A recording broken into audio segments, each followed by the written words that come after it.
Hey everybody, Josh Sigurdson of World Alternative Media here, and doctors are speaking out en masse against the insane COVID tyranny we're witnessing worldwide, and of course they're being completely censored and wiped from the internet, much like World Alternative Media has recently been deleted from YouTube.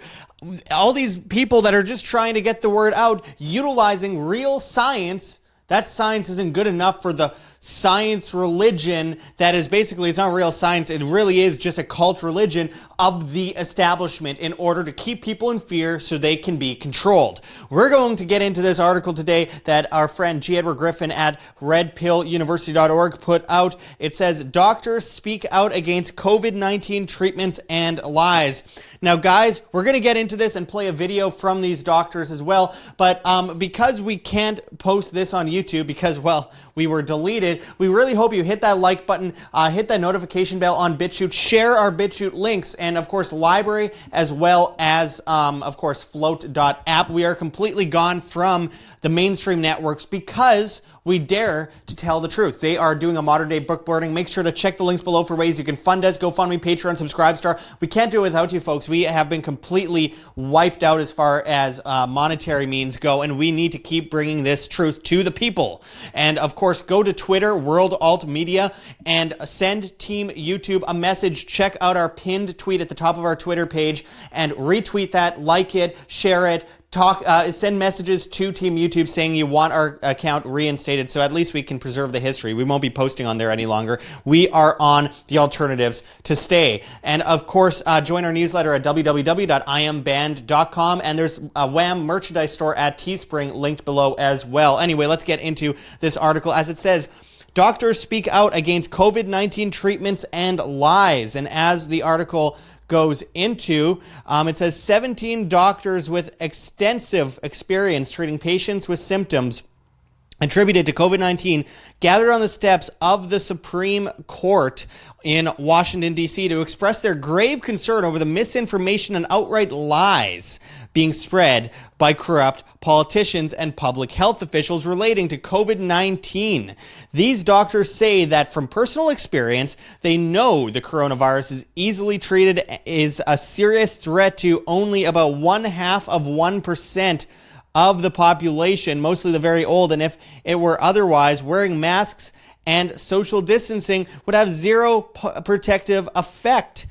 Furthermore, presently mandated medical practices and treatments are killing far more people than the virus. It's impossible to discount these honorable men and women who have nothing to gain and are jeopardizing their careers by speaking out. They are absolutely jeopardizing their careers. We're going to get to the video in a moment, but just keep in mind, we're at a point in time where this religious dogma has popped up. It's like basically saying that the earth was round way back when. You can get executed and imprisoned for saying such things. We have reached a political, cultish, COVIDian dogma at this point where you cannot tell the truth unless it's a truth, the official truth of the media, of the government. And that is really Orwellian, folks, when they're saying everything is based around science. Oh, we need to trust the science, trust the science. But then anyone that actually brings science forward is discounted. Professionals, immunologists, virologists, infectious disease experts, epidemiologists are discounted, while a computer geek who's got billions of dollars and stands to make billions of dollars off this as he has, like Bill Gates, is able to reign free without any medical background and talk about this kind of stuff while he's wanted in countries around the world. And people like Greta Thunberg, who knows nothing about any of this stuff, a Swedish teenager, has more stake in the game than, you know, doctors, people that actually have studied this issue extensively and have been dealing with it from the beginning. This is one of the biggest, it might be the biggest scam in world history, and it's affecting almost every country in the world. And let's get into this video here. I'm going to play it on the screen in 1 second. And it is to some extent personified by the forced mandated wearing of masks. Let's not tiptoe around the great big elephant in the room. The facts are actually not in dispute. Masks are completely irrelevant in blocking the SARS-CoV-2 virus. If you doubt that, you must watch the educational session that we've done about the myth of masks. I encourage everyone to do their own internet search and discover that prior to March 2020, there were no scientific journals that asserted that masks could keep out a virus. That's simply not how that works. A virus is 1/1000th the size of a hair. Consider what our Emperor Fauci said when asked if he's sure that masks work. Now remember, he is not new to the game. This has been his life's work for decades. There was no chance that what he said was a mistake, and there is no chance that SARS-CoV-2 is different than any other RNA virus that he has made his life's work. Dr. Fauci said, when you're in the middle of an outbreak, wearing a mask might make people feel a little bit better, and it might even block a droplet, but it is not providing the perfect protection that people think it is, and often there are unintended consequences. What the New England Journal of Medicine, a premier medical journal, had to say about masks, the following: it is clear that masks serve symbolic roles. Masks are lucky charms that may help increase healthcare workers' perceived sense of safety and well-being. Thus, although such reactions may not be strictly logical, we are all subject to fear and anxiety, especially during times of crisis. Expanded masking protocols' greatest contribution may be to reduce the transmission of anxiety. That is per the New England Journal of Medicine. I will put it plainly to you, my fellow Americans, you have been lied to by the media. Propaganda is not a new phenomenon. Thomas Jefferson said, "The man who reads nothing at all is better educated than the man who reads nothing but newspapers." And John F. Kennedy pointed out that it does not matter if the propaganda had a sinister purpose. The great enemy of the truth is very often not the lie, but the myth, persistent, persuasive, and unrealistic. These days, Americans fall into three groups: those who recognize the propaganda, those who have been successfully propagandized, and those who don't care. We'll just leave them out of it for now. My message is for mask believers who have not yet realized that they are victims of propaganda and who also think it is no big deal to force other people to wear a mask. In fact, there are three enormous problems with masks. First, mask mandates are spreading fear and hostility that is changing American culture. We are less friendly, less interactive, more hostile, quicker to be angry with our fellow citizen. Masks are very socially divisive. There is mask shaming and mask virtue signaling. There's hashtag social compliance, and there's citizen policing of sidewalks and airplanes and restaurants. And in addition to hostility, masks bring a palpable sense of fear that is totally unwarranted by the facts. There are actual human beings who believe that others will be harmed if they don't wear a mask, and this is tragic. Second, mask mandates cause an insurmountable civil libertarian issue. In the American legal system, the government cannot force a facial covering because all rights not expressly given to the government belong to the people. The government has neither common law nor statutory right to mandate clothing. Encroaching on a right that belongs to the people is extremely dangerous. One of our founding fathers, fourth president, James Madison, said, "It is proper to take alarm at the first experiment on our liberties. We hold this to be the first duty of citizens and one of the noblest characteristics of the Revolution. The free men of America did not wait till usurped power had strengthened itself." Third, wearing masks is a national security issue. When most of the citizenry of our country can so easily be persuaded to do something that is so clearly against our own Constitution, our enemies certainly take notice. We are quite literally telegraphing our weakness and social divisiveness to our enemies. Now, to those Americans who are genuinely afraid, we are physicians. We are here to help you with these facts to reduce your fear.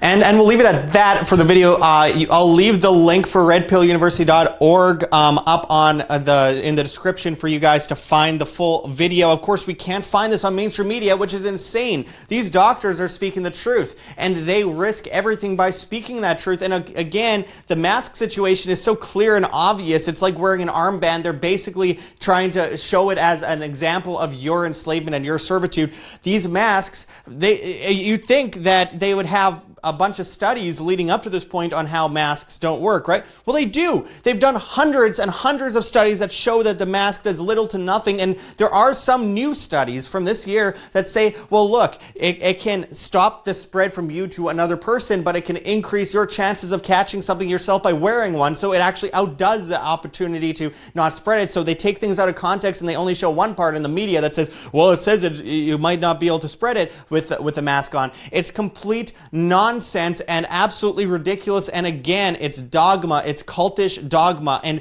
when you have these situations rising up where you have the government's mandating what you wear, and suddenly people are okay with that, alongside the government saying who you can sleep with if they're not in the same house as you can't sleep with people.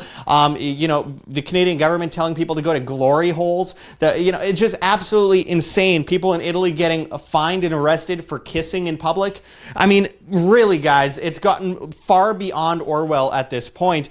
And again, if you have this example of people like Dr. Fauci saying that masks didn't work or don't work at the beginning of the year, again, as that doctor rightly pointed out, this has been his life's work. He's been talking about this issue since the 70s. The 70s, and what? We're supposed to believe that suddenly something changed? They got new science after years of doing studies on something so generic and so small, such as the effectiveness of masks? And now they're using this as kind of a testing ground, first for artificial intelligence to be able to test the technology to see if they can actually scan your face without your nose and mouth. And on top of that, your subservience. And on top of that, a testing ground for whether or not you're going to take a needle in the arm. Now, they're not going to force it, like I mentioned in past videos. What they'll do is make it almost impossible for you to do anything without the vaccine, as in they will imply some kind of social credit system like we see in China, technocratic China, and it's starting to happen in places like Australia. They're going to implement this kind of system so that, again, it'll be a cashless system. So if your money's in the bank, it's not yours, it's a bank's. If your money's always going through the banks via digital transactions and legal tender laws, it's never your money, it's always the bank's, and you are enslaved to the government and the banking system. So now you connect that money to the social credit score. So you get a high social credit score if you comply with everything you're told to do. You'll get a low one if you don't do things like get a vaccine. And therefore you won't be allowed to go to restaurants because you won't be able to pay at restaurants. You won't be able to go into public places. You won't be able to travel. You won't be able to even have the bank account. You won't be able to get a job. You won't be able to have children. The government will take your kids away from you eventually. And this is something that we've seen in other countries, and we'll see it again closer to home if we keep going down this road. And we're already basically there. We're at that point. And why? It's because of the subservience of so many people out there. Unfortunately, those that are standing up are completely being muzzled and not being seen. It's people like you guys that are the only resistance to all of this. And the best way you can do it is by disobeying, by not complying, by spreading information. Just live free, live by example. These doctors are standing up, and I bet you'll barely ever hear from any of these doctors again until after the reign of Nazi Germany or Soviet Russia or Maoist China. You won't be hearing from these people for a very long time, because that's how the war on information works. They delete us from history. They deleted me from history, largely from YouTube, though we're still on BitChute. We're still on LBRY/Odysee. We're still on Flote.app. And we will continue posting and breaking down these issues. It's so important. It's never been more important to spread free information online, which is why they're scared, and which is why they're muzzling every single person, literally, that tries to spread free information online or in public. People are getting arrested for surfing because of social distancing, even though they're clearly social distancing.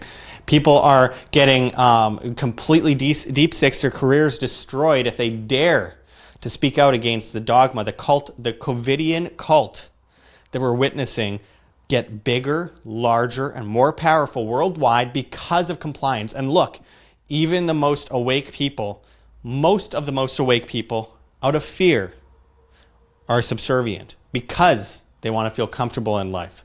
Oh, it's not the hill I want to die on. Well, you got to die on some hill, and the testing ground for the complete enslavement of humanity is a good place to start. So maybe it's time to die on that hill. Anyways, I died on that hill, and now my YouTube channel is gone, and I can't reach most people that don't agree with me. So there's a problem. So anyway, share this video around, hit that like button, and of course, check those links below. We need your funding. I hate to say it, but it's true. We need our GoFundMe, Patreon, Subscribestar, and Bitcoin, and the CoinTree link that shows all our different cryptocurrency addresses. We need your help, folks, because we've been completely wiped out after thousands of videos, over 1,000 interviews, working 18 hours a day for 7.5 years with 155,000 subscribers, completely wiped out from YouTube. YouTube. I asked that people go to Twitter, to my account at World Alt Media, and see my pinned tweet, retweet it, like it, and send a message to Team YouTube asking to reinstate World Alternative Media. And I will just be simply getting that channel back up, simply to preserve the history of it and to send people who aren't yet aware that we're gone from YouTube, which is 95% of them, over to BitChute, LBRY, Flote, maybe Minds, and you know the rest. We're on basically all the platforms. So I really appreciate everyone watching. Join our newsletter at www.iambanned.com. Find our merchandise store at Teespring, and we'll be back at you guys with much more on this issue. We've got some very interesting, very famous guests coming up very shortly at World Alternative Media that I guarantee you'll recognize. And we are going to blow the lid right off of all of this. Check out this Bitcoin address coming up right away. And until next time, this is Josh Sigurdson signing out from World Alternative Media. Find the truth, be the change.